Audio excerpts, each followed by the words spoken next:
Hello, and we are live. So welcome to episode 14, Her Finance Talk. And my name is Sue Diamond, and I'm your host. And our goal is to help women transform their relationship with money, because the beliefs about money that we hold not only affect our relationships, they affect how we feel about ourselves and how we participate in the world in general. So our discussions here are intended to help our listeners reflect on how they can make changes in their own lives, map new possibilities so that you can live the life that you want. So thanks for joining us and investing in you. The Her Finance Talk is brought to you by the Her Finance Club, and our mission is to socialize the idea that it's okay for women to talk about money, because knowledge is power. And when that knowledge helps you become more independent, it translates to empowerment. Women empowering women. It's a mantra we love to live by, and one that has helped inspire women for decades. So where would we be without each other? So let me welcome our guest today, Shirley Felder, who is the CEO of Ordinary Greatness, and also a motivational speaker, an author, and comedienne, just to name just a few of her roles. So, as the owner of a garbage and recycling company for the last 24 years that's done over 65 million in sales, wow, she saw how people willingly threw away things that are valuable and, in the same sense, held on to junk that stifled potential, possibility, and profitability. So I'm going to quote you, Shirley. She's now talking trash, not the he said, she said trash talk, but helping people sort through their trash in regards to limiting beliefs and recycling the lessons learned and reuse them to find the voice of purpose and live a life on your terms with ordinary greatness. I'm just going to give a little background on how we met as well, Shirley. So Shirley and I met in 2007. And I'm sure most people won't know Sullivan County, but it's in New York State. And we both served on the board for the local Chamber of Commerce Foundation and their leadership program. And I was in awe of your presence then. And since then, you've taken Ordinary Greatness to a whole new level that recently includes your co-authoring a new book, International Day of the Girl, which for our listeners, it's coming out in November, and you can pre-order or pre-buy, but I'll let Shirley talk about that. And the book is about how women worldwide, going back to March 2020, which I'm sure we all remember, when we were all experiencing the same thing probably at the same time. And we didn't know how this was going to affect us in terms of our mental health, family, friends, career, or business. So the book shares stories from 12 women across the world who learned their incredible strength and resilience. And of course, Shirley is one of those ladies who shared her story. So I wanted to introduce the book to our listeners and have Shirley share her story, because it really does show how there are common challenges for women everywhere. And I know that, Shirley will confirm this, that we have the power to overcome whatever hurdles we face, and especially if we're in this together, supporting one another. And I know Shirley's story is going to inspire you. So before we get to your story, Shirley, I've been dying to ask you, what inspired you to help write this book? So funny, inspiration is one of my big words, right? Motivation is temporary, but inspiration is when you move someone viscerally. So I can tell you, I was not moved viscerally at the thought of writing a book. I had been playing around with it for years, saying I'm going to write this book. Friends have been encouraging me, Jackie, other people, you need to write this story. You can't make up this story. And so I was like, yeah. And I actually have 7 chapters with titles. I have the foreword done, and that's where I stopped. And then during this pandemic, I was really frustrated, like many people, was about to join the depression banter, right? And then a couple of young women who know me and follow me on Facebook and Instagram were like, they call me Big Mama Cheryl. So they were like, Big Mama Cheryl, you've got to get on this app called Clubhouse. And in my mind, I was like, oh no, not another app. I'm just handling Instagram now, and I'm just using it for my food pictures. Can we just leave it at one thing? And they were like, no, we need you on there. So I get the invitation because it was by invite through iPhone only at that time. And I join it and I'm thinking, oh, wow, this is cool. People are talking. But then it started to annoy me. And I was like, yep, another app I'm about to get off of, because people were talking about teaching you how to make millions of dollars. Been there, seen that, done that. It's not as easy as they described it. I can tell you firsthand. And you can make it, but maintaining it and keeping your hands on it is another thing, right? Right. So I was like, okay, I'm getting sick of this. And they're telling me how to be a millionaire, and they're selling me $49.99 packages. Who are we kidding? You know how many packages I got to sell to make $1 million? So that was like a job all over again that I didn't want. And I was about to get off of it. And then I met two people, Mark Sefton from the UK and Leslie George from Florida.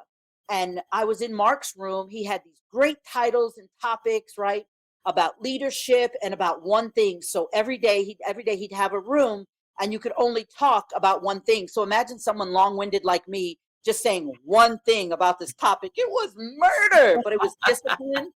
And it taught me a lot of things about myself and how to put, some of this disorganized but amazing Shirley in line, a little bit. So it was great, but I was still frustrated. And I had been speaking, for years. You met me, I grabbed the mic, talk, MC, whatever, but I just couldn't find my tribe. And, 7 years ago, I became an international certified coach and speaker, but I still couldn't find the right client that I liked. I found clients that loved me, but I wanted clients that really needed what I had and desired it, right?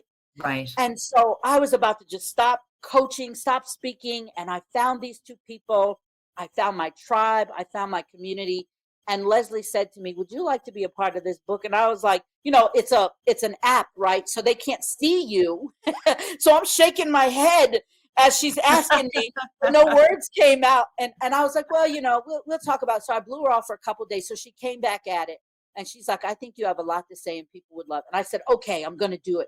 Because I figured it would be good practice for me writing the big thing. So that's how that big, long story is. That's how I came about. So I was not inspired, I can tell you. But this woman, Leslie George, has become such a dear personal friend to me. And we have done so many collaborations. And I've spoken in 35 countries due to the support of her and Mark Sefton. And I absolutely love what I do today.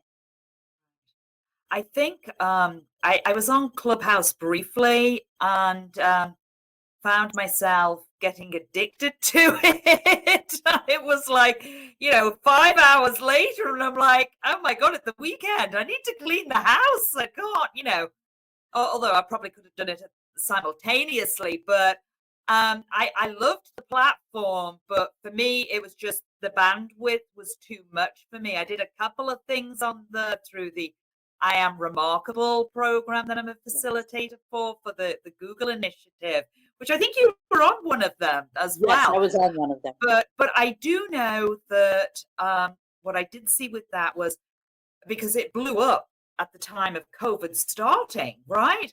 And that it was helpful for a number of women just to be able to, well, I think for everybody in general, but be able to talk, because we were isolated, right? So many of us. And I know you, being the social butterfly that you are. I was having withdrawals.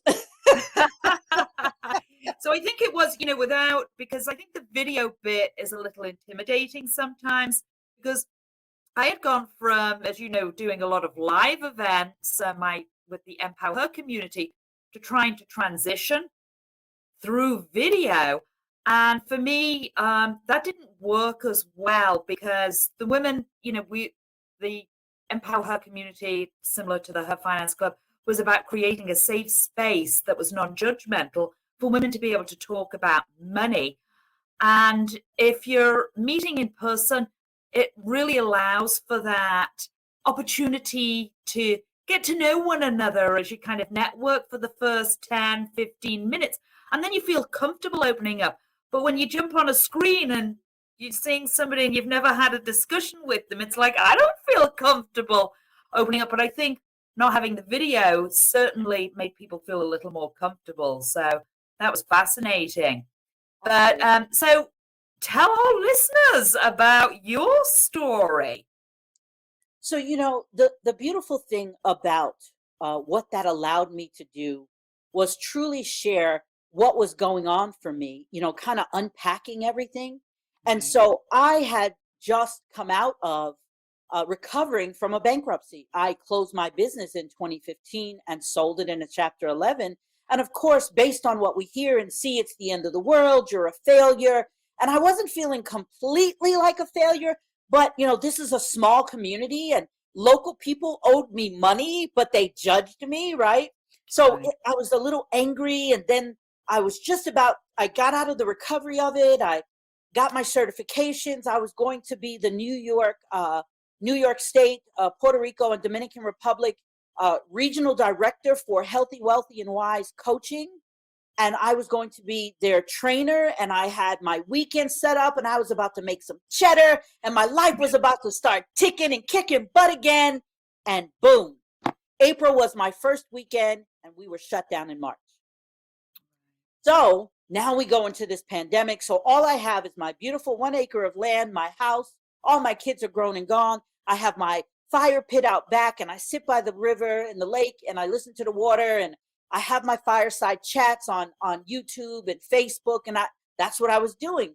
But what was really happening is I had time to stop being so darn busy, running everywhere, networking, being so busy, meeting people, but not really getting to the business at hand, right? Not using my God-given gifts and abilities the right way.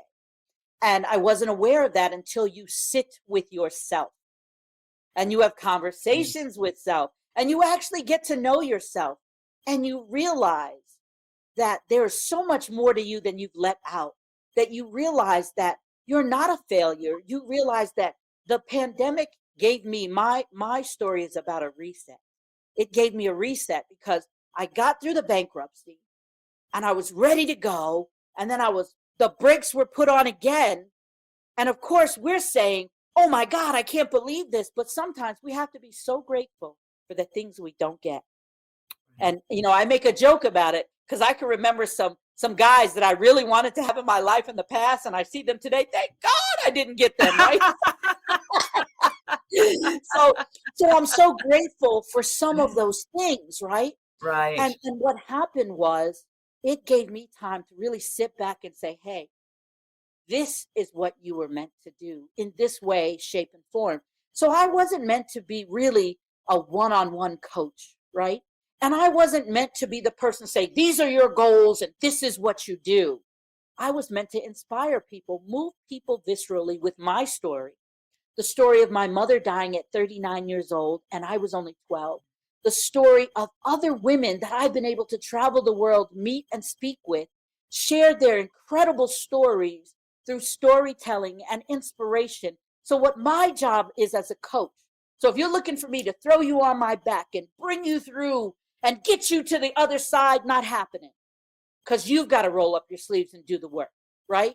And that's the assumption. I've got a coach, I'm paying them this money, they're going to coach me. No, we're going to create a playbook together through workshops, through you sharing, through you opening up, peeling back the banana, and getting naked with yourself and really reconstructing what you want to do your way. So we take out those limiting beliefs, because for me to say I was a failure isn't true. I'd like to see someone do what I did for 24 years, compete with men, fight for my right to be heard, not let the good old boy system shake me, not let the mafia, scare me by burning one or two of my trucks, hiring people who stole from me, then hiring people who were great to me, right? There was a lot of stuff going on, and I have no college degree. I'm a dropout, right? So I didn't go to college for business or any of those things. So I was a work in progress. So this COVID pandemic, epidemic, in our group, we call it panorama because we don't want to give it too much credibility, right? So, so this thing gave me a reset to say, Shirley, what are you really supposed to be doing with your life? Because you have value. There is greatness within you. That's how I came up with the name of my business. One day listening to Les Brown speak, and in a room of 5,000 people, he's saying there's greatness within you. And I'm looking around saying, yeah, I'm around some great people. I'm going to learn things. And then he started talking and I was like, hey, that's me. Hey, that's me. Hey, that applies to me. And I realized that we come here with what we need. We just need people to throw us back in the game of life. And that's what I tell my clients. When you're going through things, you look over to the left side of your shoulder. And those are the people who you've surrounded yourself by. That's why it's important to surround yourself around people with value, who add quality, who don't drain from you, right? Who aren't leeches, who aren't negative. Those are the people who say, hey, Shirley, you told me you wanted to help people. Hey, Shirley, you said you wanted to make a difference. Shirley, you said you wanted to be example for your children and your grandchildren. So they throw me back in the game of life with my own words. And then on the right side, right, when you're really down and out, you look to the right and you see buildings and bumpers and bones and carcasses and wigs and weaves and all of that stuff of the people and the things you had to get through to be able to stand up inside yourself today and say, whatever it is, I am. Because what comes after I am is the most powerful thing in the world. And you become that. You become what you focus on. So I am an inspirational speaker, and it is my job to help people sort through the trash, AKA limiting beliefs in their lives. Get rid of what no longer serves them. Take what they've learned, their skills, their abilities, their characteristic, their personality traits, their uniqueness, add it to whatever we decide we need to add to the secret sauce. I call it your secret sauce. And then we use that to create, transform, or pivot to the next best portion of your sexy life on your terms. And that's what I do. So I'm the fire. I like the fire under your ass. You look at me and say, this chick has just spoken in 35 countries. This chick makes up her own words. She ran a garbage company and she can barely use a calculator. Woo, I'm on my way. That's what I'm supposed to do. You know, I can kind of, or let me take a step back and think about, so for COVID, for me also was reflection. And as I shared with the listeners, you know, I was focused on events and I was working for an estate and financial planning team in New York City. And I loved what I was doing, but COVID hit.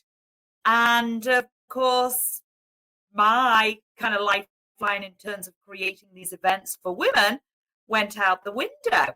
So, and the office only opened in September in New York City. So it was like, you know, a bit of a nightmare. But it was a time for me to start reflecting. And what I had discovered was one of the things, and I'd gone back and forth, I liked the planning side in terms of finances. But what I was finding, and it goes back to exactly what you're saying, as kind of reframing our limiting beliefs. I was meeting lots of women who wanted to take the next step to do the financial planning, but 80% of them couldn't. They couldn't take the next step because of their limiting beliefs. And it went back to the money story and those verbal and nonverbal messages that they picked up as they were growing up. Because we know that, you know, our beliefs create our behaviors and our behaviors create the results that we have. So I know, you know, for me, I went into the financial world because I had an interest in money, because it's so much more than just currency. I'm interested in the emotions and the behaviors that go along with that. And I think so for me, it was like, oh, you know, there's a bridge here that needs to be traveled for many women, or a gap that needs to be filled that wasn't being met in the financial industry. So for me, that's how I pivoted through reflection and saying, hey, you know, if I want to do this because I thought about it, now's the time to do it. So made that transition. But I think it also goes back to I myself as well. I have that self-imposter syndrome and that little inner critic going, well, do you really think, you can do this? All right, you've got your social work background and you have some other licenses, but, really coaching, because again, as you say, coaching is not about, well, for me, from a therapist point of view, you come to the doctor or you come to your therapist and they diagnose you and they give you a solution. Well, coaching's not about that. So I think about in terms of your money story, are you the author of your money story or are you a character in the narration? And if you work with me, we co-author a new money story or a revised money story. It's, we all have, you have to do the work yourself, right? That's the key. But I think that the key also is helping women understand that they have the power to do this. They just have to overcome maybe that inner critic or that self-imposter syndrome. Absolutely. So I don't know if you want to add to that a little Sure. bit. Sure. So I am the queen/king, I'll take both titles, of imposter syndrome. You're talking to a college dropout. You're talking to someone who didn't have a mom to say, Mom, am I doing this right? Or give me guidance, right? I had a kid at 21, right? And I was a single mom. So I just kept feeling like people leave me. I make bad choices. I drop out of college. I went to college on a scholarship. I know you can't look at all this fluffiness today and tell, but I was an extreme athlete. I went on a softball scholarship to North Carolina A&T, and I dropped out of drunk. I partied and, I just went buck wild and I didn't do what I was supposed to. I made tons of friends. Shirley can do that. But getting up in the morning to go to class wasn't my thing, right? It was like I broke out of prison, like the pastor's, the preacher's daughter, right? So I lost my mind. And so my life changed. So when it came time for me to step up to the plate to do something, like I worked for someone and their business was crumbling. And I'm like, okay, I can buy it out or I can go work for someone else again. But I've been running this thing. So for me to have courage to say that I could do this, who are you to do this? No background in it. And it's a male dominated industry. You don't drive the trucks. You don't fix the trucks. Who do you think you are? But here's what I was. And this is the beauty about women, right? I was a mother. Hell have no fury if with our children, right? So I was a mother. And my mother had left me or she was taken from me, whatever you want to use. But I didn't have a mom. And I'll be damned that was going to happen to my daughter. And she was going to have a better options than I had. And so I said, well, you know what? If not me, who? If not when? If not now, when, right? So I jumped in the opportunity to take over this company and buy it and then buy another one out. And I was like, all right, now you got to put your spin on it. You don't want them to know a man owned this. So make the trucks purple and sexy. And you want to I remember that. Right? So when and even today, I've been out of business since 2015, May of 2015. You go down this street, you will still see sexy purple containers, even though 2 companies have had it since, right? So I can look with pride and dignity and say, yeah, baby, that was mine. And so that's when you get over the imposter syndrome, when you can look and say, and rational with yourself and say, I really did that because, taking compliments and giving them is another thing that as women, we weren't taught to do. That's why your remarkable thing is really cool for me. And I liked it when you did it. So when you started traveling and doing, I was like, yeah, I'm going to be going to the city and following Susan before the pandemic. I was excited. I was like, I'm going to her networking things, right?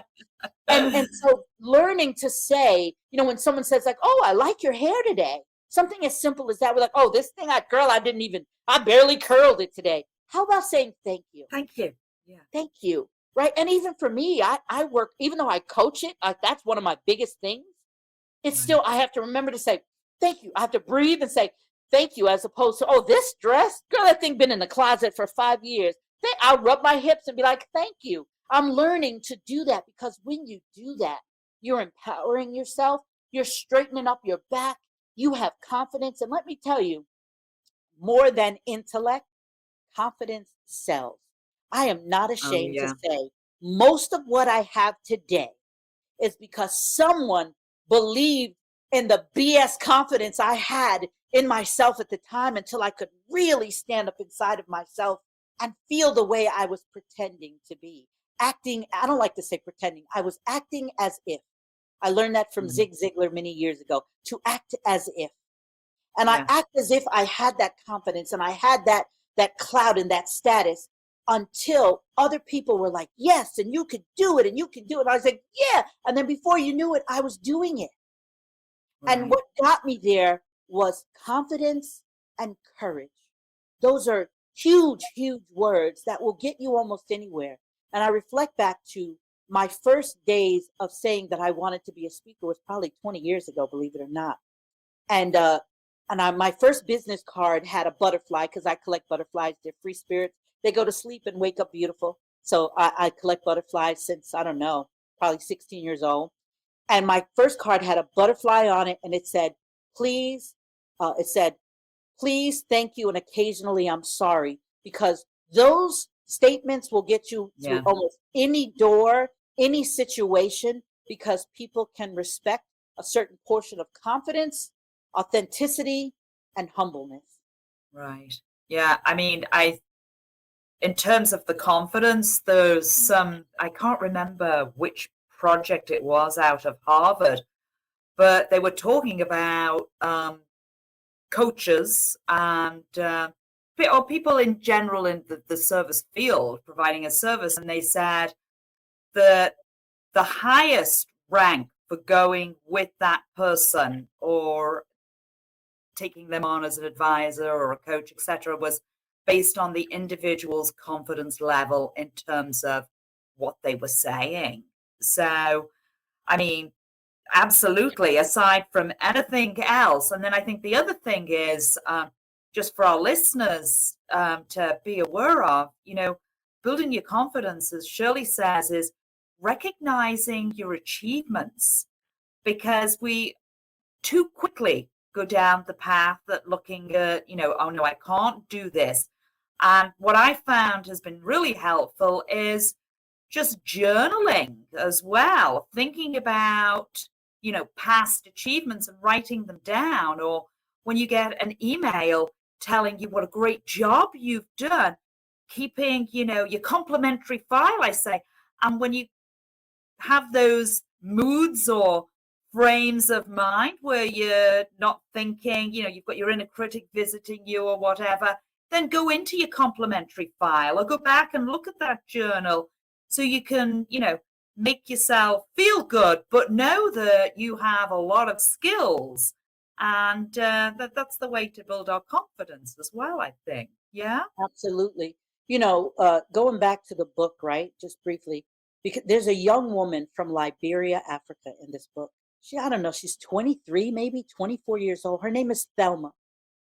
Thelma has, I think, two children, and she is like this LinkedIn beast. So she's really mastered LinkedIn, and she's been on Clubhouse teaching it and doing little workshops with it. And she's made a career for herself, taking something like LinkedIn, making it affordable for women to look at, and she's been teaching people Right. it. And so that is just a beautiful, beautiful thing. And look at her. She, when we think about it, like there are still parts of Africa that are still third world, right? And then there are parts that are very modern and advanced, right? And here's this young woman with the courage to say, I'm gonna download this app. You know what it costs to have an iPhone in one of those countries? Right? Uh, I mean, they're 12, 1300 here. So imagine in other countries. right. So Right. so here she is with an iPhone, being one of, the first of many to be able to use this app. And now she can say she's spoken in over 30, 40 countries. And Right. now she can say at 23, 24 years old, she's a first time author with a #1 bestseller. So there are some of us who were first time authors. This is the second edition of International Day of the Girl, and that's October the 11th. So that is the day that we highlight international young girls and things that they do and accomplish and look to help them. And Right.